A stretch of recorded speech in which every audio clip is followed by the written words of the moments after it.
Guys ఈరోజు అయితే మనం మార్నింగ్ 6:30కి లేచినాం. ఎందుకంటే మనకు రేషన్ బియ్యం వచ్చినాయంట విలేజ్లో. సో లేట్ అయితే మంది చాలా ఎక్కువ అవుతారని చెప్పేసి మమ్మీ హడావిడిగా నన్ను లేపేసింది మార్నింగే. సో లేచినాం, లేచి అయితే బయలుదేరిపోతున్నాం. తువ్వల అయితే మబ్బు చాలా ఎక్కువ వచ్చింది. వర్షం పడుతుందేమో భయం వేసింది, కానీ దేవుని దయవల్ల అయితే వర్షం పడలేదు.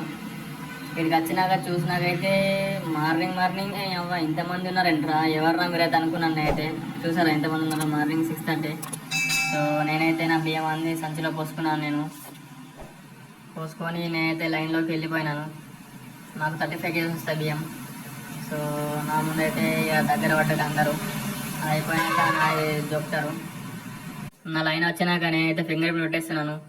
మీరు కూడా ఎప్పుడైనా ఇలా మార్నింగ్ పొద్దులేసి బియ్యం తీసుకొచ్చినారో కామెంట్ కూడా తెలియండి. ఈ బియ్యం తీసుకెళ్ళి నేను ఏం చేస్తానో నెక్స్ట్ వీడియోలో చూపిస్తాను. అంతవరకు మీరు సబ్స్క్రైబ్ చేసుకుని ఉండండి. Thank you so much, bye.